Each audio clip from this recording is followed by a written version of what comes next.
में सुनाती और सारा जगत उनकी वाणी को किसी प्रसन्नता से सुनता। सुनाते क्या है? कोई भी जीव इच्छा की पूर्ति से सुखी नहीं हो सकता। इच्छा ही में दुख है। इच्छा की पूर्ति से कैसा सुखी हो? हम चाहते कि हमारी इच्छा के अनुसार काम बन जाए और वो कहते कि इच्छा के अनुसार कुछ नहीं होगा।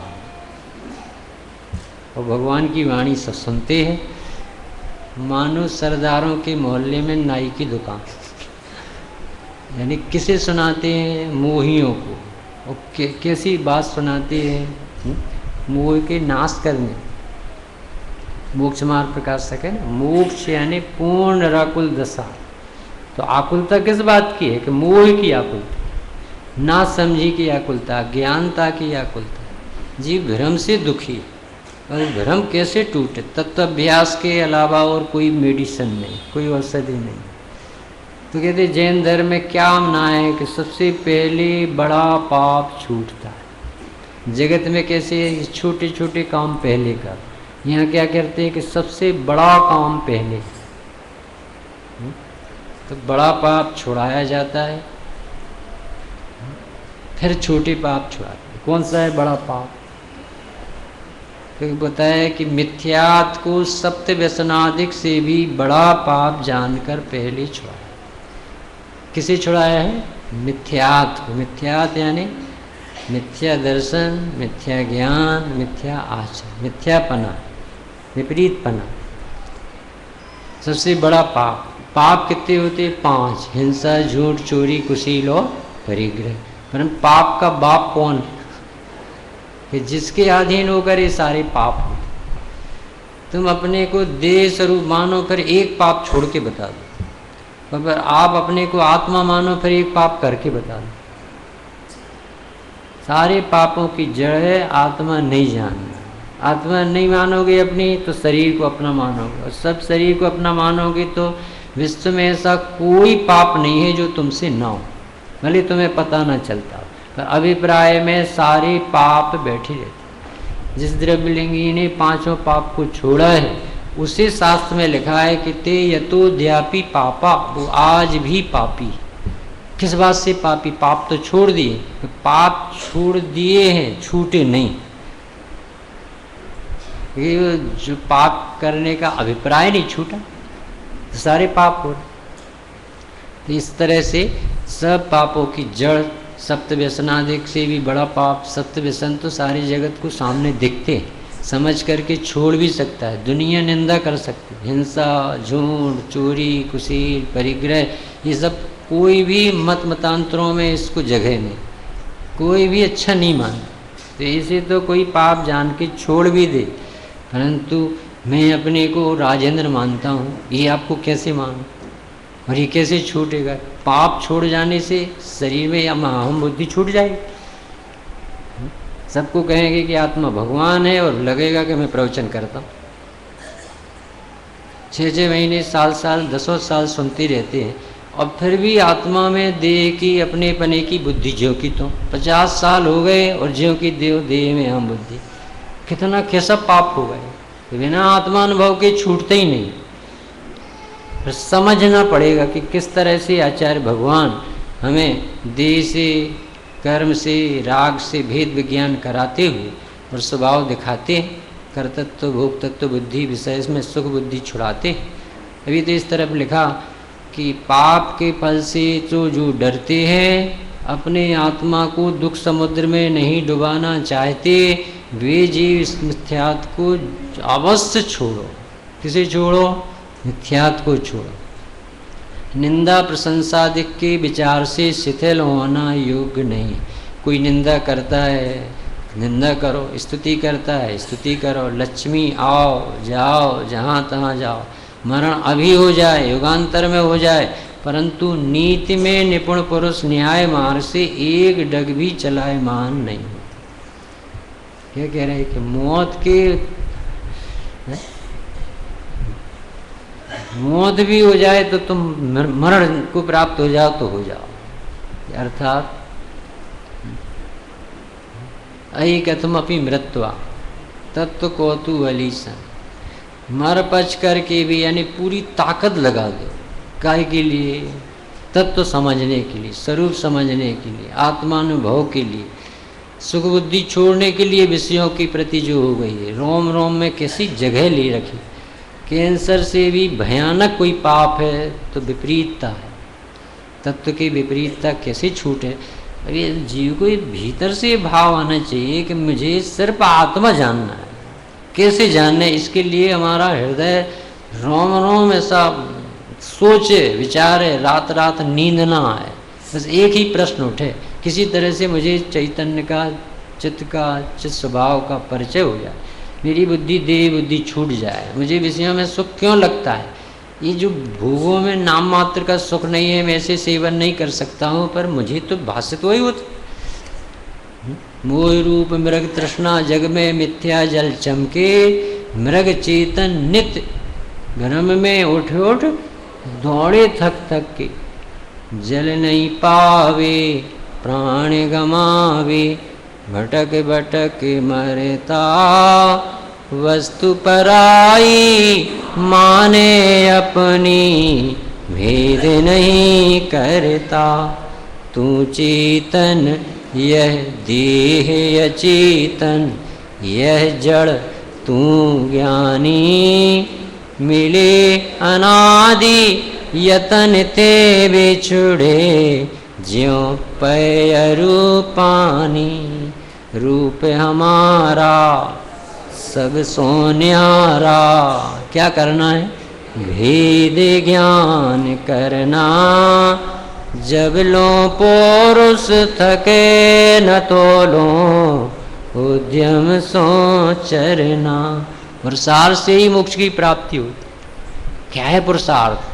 पुरुषार्थ है हाथ पैर चलाने का नाम नहीं, कुछ विकल्प करने का नाम नहीं, क्षिप्सम बढ़ाने का नाम नहीं, पंडित बन जाने का नाम पुरुषार्थ नहीं, वक्ता बन जाना पुरुषार्थ नहीं है, मोह से लड़ना पुरुषार्थ है, भ्रांति तोड़ना पुरुषार्थ है, आत्मा का ऊर्ध्व हो जाना पुरुषार्थ है। मैं गया एक भगवान हूँ, मुझे किसी परद्रव्य की स्वप्न में भी जरूरत नहीं है, मैं अशरीरी हूँ, मुझे देह से ज्ञान नहीं होता, विषयों में सुख नहीं होता। इस तरह का जो पराक्रम है वो बिना तत्वाभ्यास के नहीं आता। बहुत कमर कस के लिखा तोड़मल जी, वो क्या कहते हैं अपने अमृत चंद देव, मोह की सेना पर विजय प्राप्त करने के लिए कमर कस के तैयार। क्या होगा भाई साहब ऐसा मोह जो आप जैसे व्यक्ति कह रहे हैं? आप तो सतत मनोभाव वाले जीव हो ना, वितरागी संत होना, वनवासी होना, आत्मा का अमृत पीते हो। बोले अमृत पीते हैं और अभी एक राग धारा चलती है, एक ज्ञान धारा चलती है और एक राग धारा चलती है। तो 79 नंबर की गाथा उन्होंने लिखा, रजनी भाई क्या लिखा कि मैं स्वोपयोग के प्रेम में अब नहीं फंसूंगा, धूर तो अभिसार का है, क्योंकि अब यही रह गया उनके पास, और तो कुछ कष्ट का कारण है नहीं, उसका रस नहीं आना चाहिए। किस जैन शासन मिला अपन को, कल्पना भी नहीं कर सकते थे। जैसे कोई कल्पना नहीं कर सकता है कि लाल बहादुर शास्त्री जिसके पास 2 रुपये न हो नदी पार करने के लिए, और वो प्रधानमंत्री बन जाए। अरे चाय बेचने वाला मोदी प्रधानमंत्री बन जाएगा, इसे कौन सोचता? ऐसे अपन कब सोचते होंगे कि आत्मा समझ जाएंगे, कोई आत्मा बताने वाला संत आएगा और ये बात अपन को रुच जाएगी और मुख हो जाएगी? कब कल्पना की थी?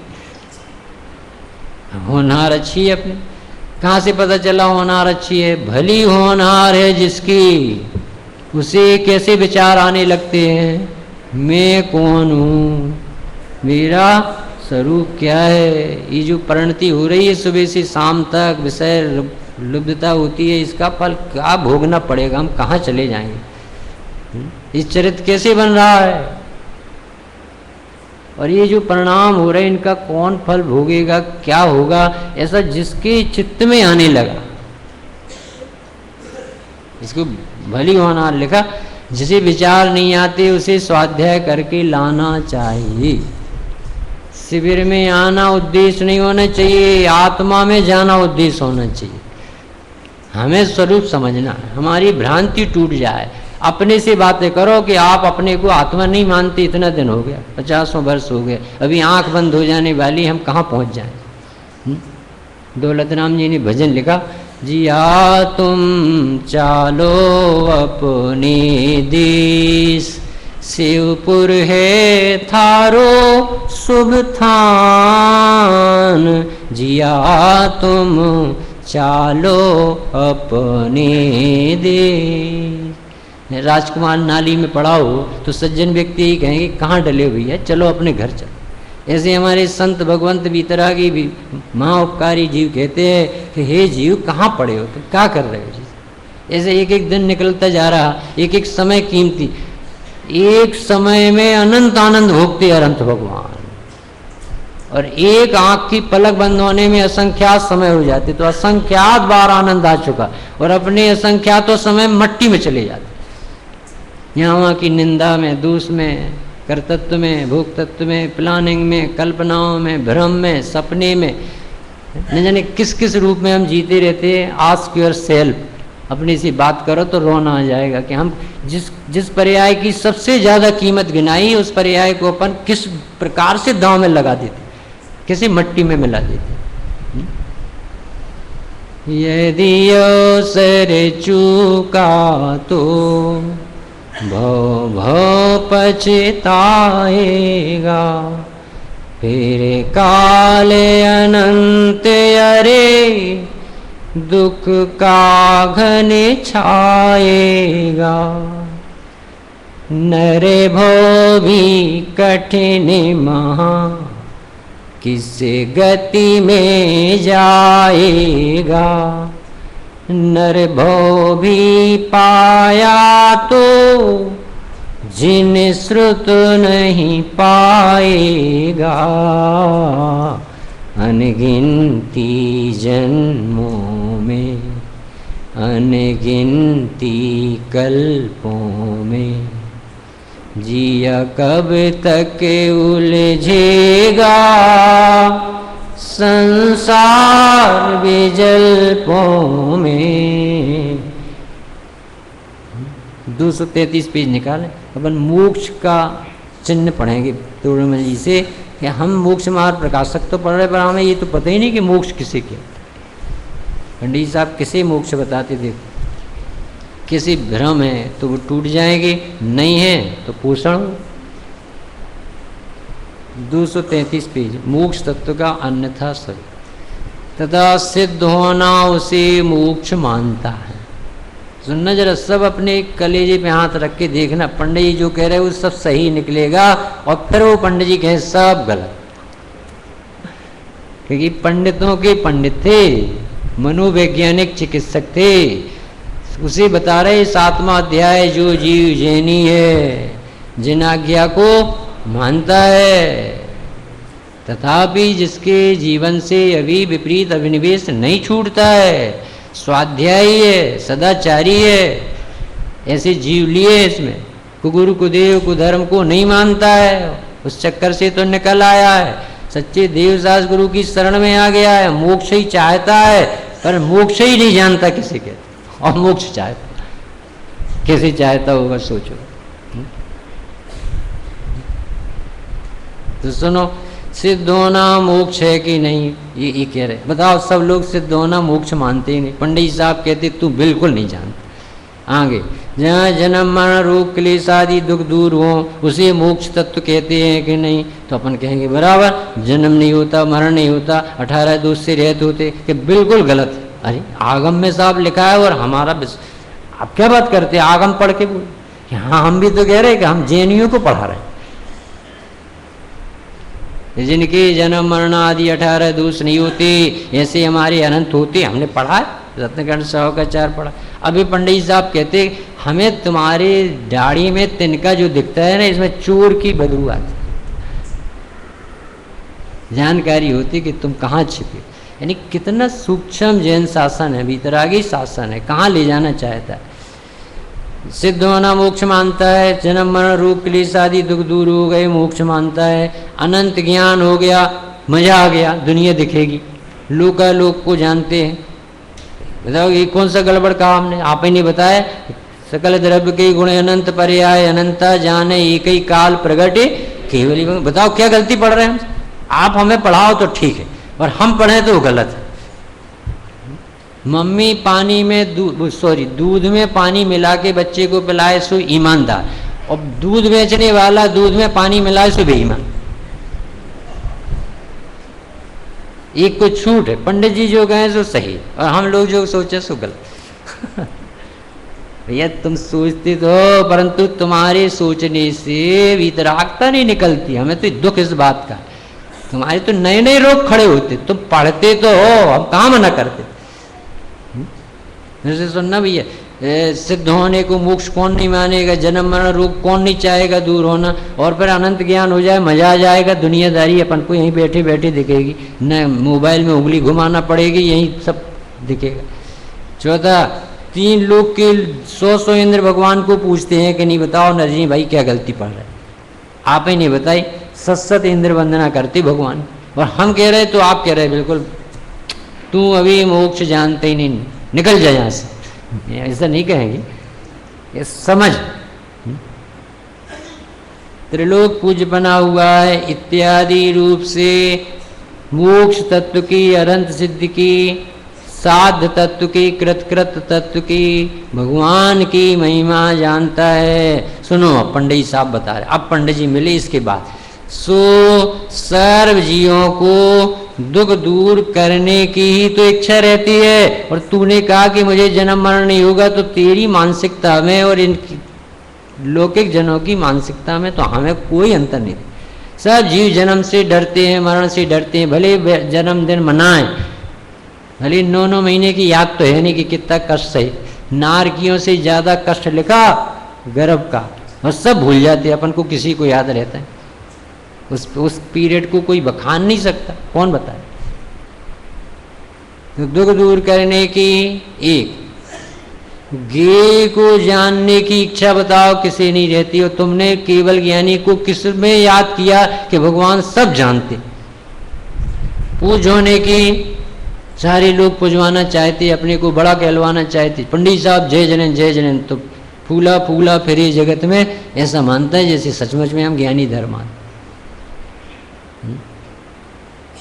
पूजना चाहता है, सबको नीचे झुकाना चाहता है। सब नीचे बैठो, मैं ऊपर बैठूंगा, ऐसा चाहता है। अंदर ही अंदर रोग चलता रहता है। भले अवसर किसी को मिलता है, मानसिकता सबको ऐसी रहती है कि हमारे नीचे दुनिया। पुजवाने की इच्छा रहती है, क्यों रहती है?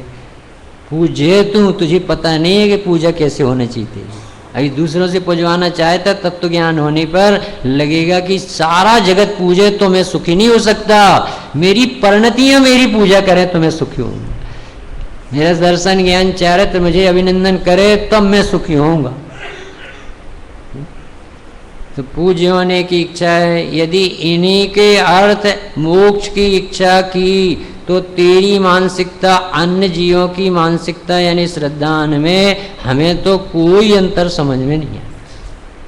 ये मोक्ष मार्ग प्रकाशक है बाबू जी। मोक्ष यानी पूर्ण निराकुल दशा, कृत दशा, सिद्ध दशा, आराध्य दशा, परम पूज्य दशा, ऐसी पवित्र दशा है। तूड़मल जी ने लिखा, वो मेरी ऐसी दशा जैसी तुम धारी है, हे प्रभु ऐसी दशा कब प्रकट हो, ऐसी भावना भाई है। और अपन सब यही किसी के लिए तुम शिविर आते। गड़बड़ी कहाँ है समझने जरा। अभी तो वो कारण विपर्यास भी निकालेंगे, अभी तो बहुत बताएं।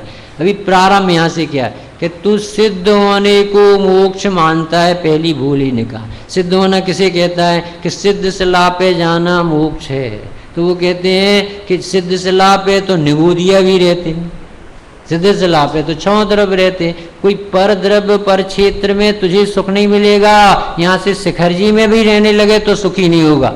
शिखर समान स्वभाव है, सर्वोत्तम तत्व चैतन्य तत्व है। परिणति अपने में रहे तो सुखी होगी। सुख स्वरूप का सेवन करने से सुख होगा, पर क्षेत्र से सुख नहीं होगा। पहली भूल निकाली कि तुम ऊपर नहीं देखो, भीतर देखो। बाहर कुछ नहीं है, भीतर सब कुछ। आत्मा की रुचि कराना और क्या चाहिए? पराश्रितता छुड़ाना, स्वाधीनता प्रकट कैसे हो जीव को समझ में तो आए। जीव को सब, जीव को सिर्फ शुद्धात्म स्वरूप समझ में आ जाए तो बलहारी है। क्योंकि जहाँ कुछ भी कार्यक्रम नहीं बनाया जा सकता उसे आत्मा कहते। जहाँ से द्रव्य में कुछ करने की जगह नहीं, गुण में करने की जगह नहीं, पर्याय पने में करने की जगह नहीं, निर्णय लेने मात्र से विपरीतता टूटेगी और एकदम मंगलाचरण हो जाएगा, जीवन सुखी हो जाएगा। तो देखना समझना, जन्म मरण रोग, बताओ ये रोग होते हैं, ये रोग क्या कहलाते हैं? जो हमें सहा नहीं जाता, प्रतिकूलता, जो विकृति है शारीरिक, और उसमें हमारी आदि व्याधि उपाधि होते हैं ना, उसमें उपयोग खराब होता है तो हमें कष्ट होता है। अब बताओ इसमें क्या तकलीफ है? अब ये दूर हो जाए तो क्या नुकसान? सेठी जी, यदि जन्म रोग है कि नहीं है, मरण रोग है कि नहीं, शारीरिक रोग है कि नहीं? पंडित साहब कहते नहीं है रोग। सुनना जरा, जिसे आगम में रोग कहा, अब अभिप्राय बदलना है कि जन्म रोग नहीं है, मैं जन्मा हूं, ये भ्रांति रोग है। पहले बहुत बड़ा पाप छोड़ो। सम्यक दृष्टि के भी जन्म होते हैं, पर मैं जन्मा ऐसा मानता है कि मैं अनादि अनंत हूं, ऐसा मानता है। मैं हूं जीव द्रव्य नित्य चेतना स्वरूप मेरो, मैं जीव द्रव्य हूं, नित्य हूं, चैतन्य स्वरूप ही हूं, ऐसा मानते हो कि मैं तोड़मल जी हूं, वर्तमान पर्याय मात्र। कर्मदय को कारण पाए, रागादिक हुए दुखाए दुखदाय। तूड़मल कहें सब लोए, ऐसा लिखा। मुझे जगत में काम चलाने के लिए तूड़मल कहते हैं। मैं तूड़मल नहीं हूं भाई साहब, न देह हूं, न कर्म हूं, न उदय हूं, न राग हूं, न नाम हूं। मैं इससे न्यारा कोई चैतन्य तत्व। तो सबसे पहले परद्रव्य से, एकत्व बुद्धि से, जो अपन को मैं सुखी दुखी में रंग कराओ, मेरे धन ग्रह गोधन प्रभाव, मेरे सुति में सबल दीन बेरूप सुभग मूरख प्रवीण तन उपजत। भ्रांति छोड़ रहे पंडित साहब, चाहे दौलत राम जी से पढ़ लो, चाहे पंडित से पढ़ लो, कि तन का उपजना यानी देह और आत्मा का एक काल में मिलना, और देह का और आत्मा का वियोग होना। लोक में इसे जन्म और मरण कहते हैं। जीव न जन्मता है न मरता है, शरीर जन्मता नहीं, शरीर मरता नहीं, दोनों की असमान जाति